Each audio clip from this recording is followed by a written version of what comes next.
Xin chào các bạn. Tiếp tục hành trình khám phá thế giới cùng 5 phút thôi. Thì hôm nay chúng ta sẽ đến với một quốc gia sở hữu vị trí đắc địa nhất thế giới, đồng thời là mảnh ghép cuối cùng của Trung Mỹ, đó là Cộng hòa Panama. Với dân số chỉ khoảng 4.337.000 người, cùng diện tích 75.417 km², nhưng Panama được coi là một đất nước hoàn hảo và đầy chân thực, một vùng đất dành cho những ai tìm kiếm những gì mong đợi, nơi thế giới phương Bắc và phương Nam cũng như phương Đông và phương Tây cùng kết nối, thế giới cũ và thế giới mới cùng tồn tại, những công trình thế kỷ xen lẫn với những khu rừng nhiệt đới đầy hoang dã. Nếu nhìn theo hướng từ Tây sang Đông thì Panama có hình dạng khá giống chữ S, với đầu cầu phía Tây tiếp giáp Costa Rica và phía Đông Nam tiếp giáp Colombia. Tuy nhiên, so với hình dạng chữ S của Việt Nam thì đất nước này không rõ nét bằng. Còn nhìn từ trên cao xuống thì Panama giống như một cây cầu kết nối Bắc Mỹ với Nam Mỹ. Ngoài ra, Panama còn kết nối biển Caribe của Đại Tây Dương với Thái Bình Dương thông qua kênh đào Panama ở trung tâm đất nước. Con kênh có chiều dài 82 km này chính là kỳ quan của thế giới hiện đại. Nó đã làm thay đổi cục diện ngành vận tải đường biển khi rút ngắn lộ trình của các tàu thuyền chở hàng, qua đó làm giảm rất nhiều chi phí vận tải cho các thương gia.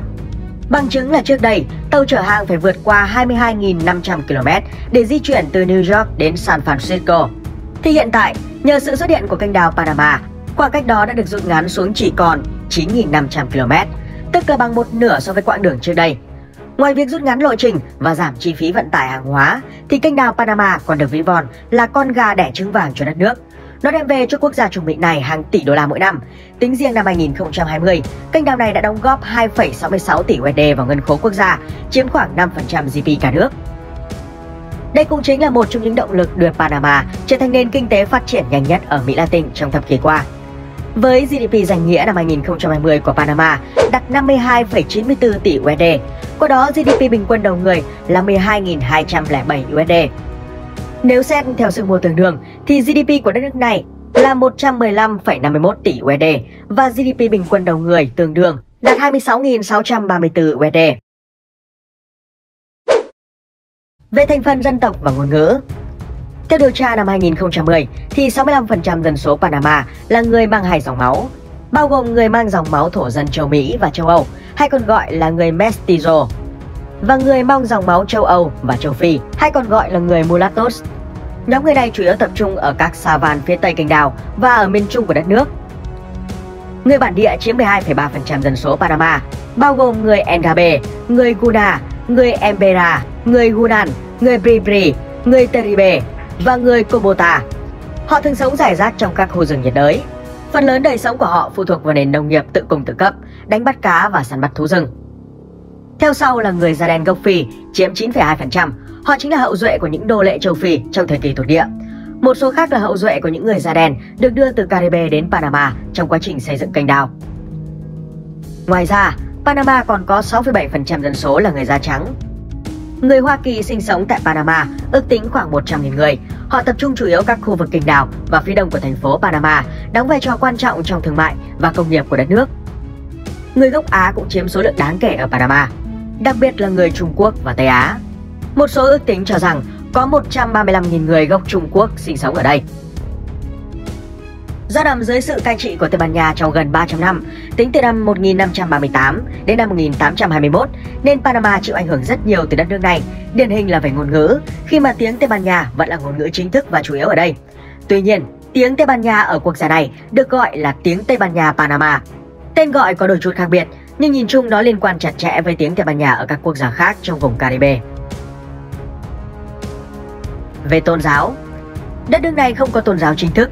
Tuy nhiên, theo khảo sát do chính phủ thực hiện vào năm 2015 cho biết, đại đa số người Panama theo Cơ đốc giáo, trong số đó, Công giáo La Mã chiếm tới 63,2% dân số, còn Tin lành chiếm 25% dân số.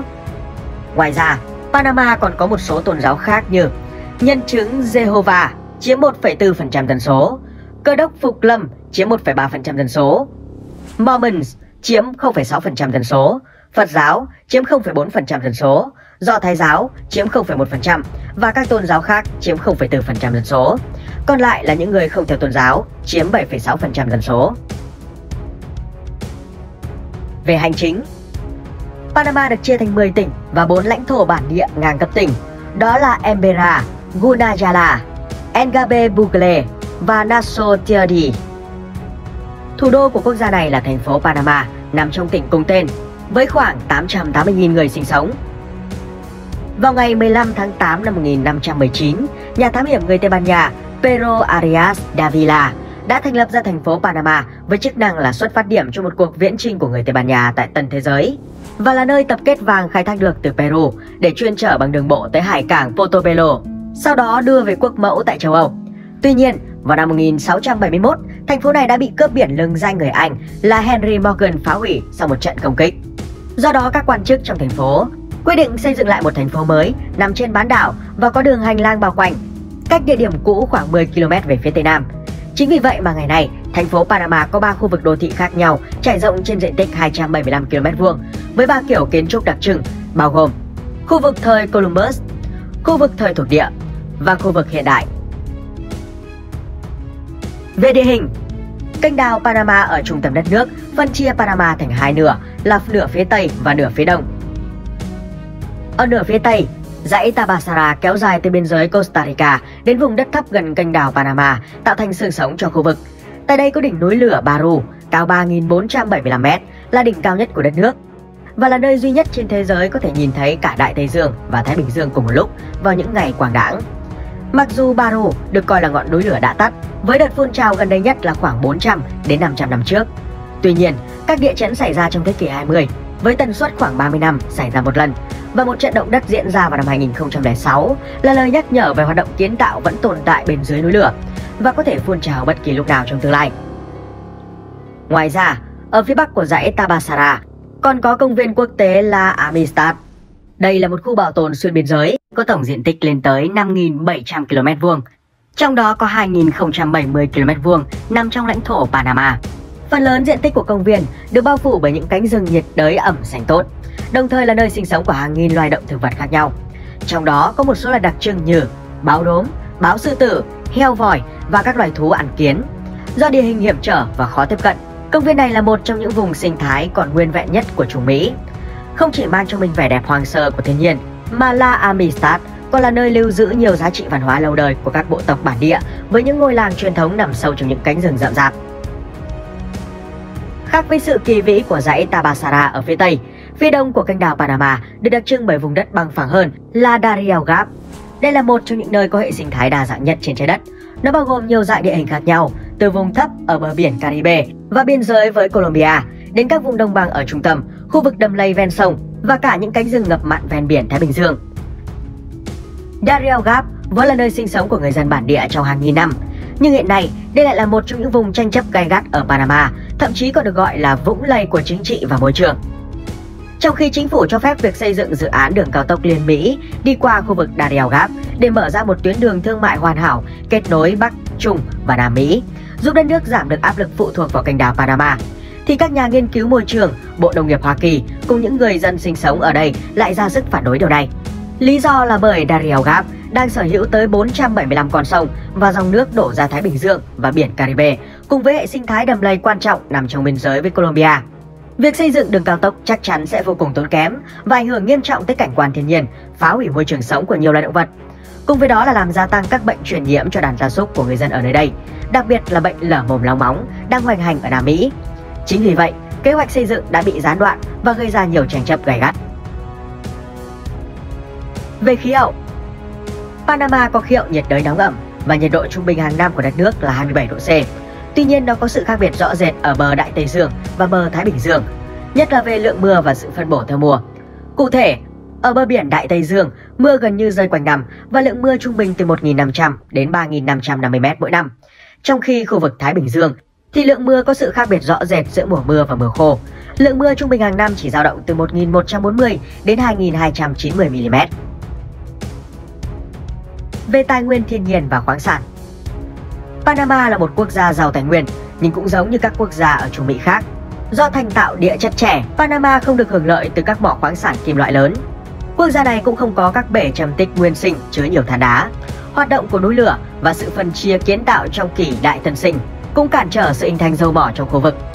Tuy nhiên, năm 1911, người ta đã đếm được 169 mỏ khoáng sản tại Panama, trong đó có tới 149 mỏ vàng. Cho đến ngày nay, vàng vẫn là khoáng sản chính được khai thác ở quốc gia này, Ngoài ra còn có bạc, đồng, sắt, muối mỏ, thạch cao và lưu huỳnh.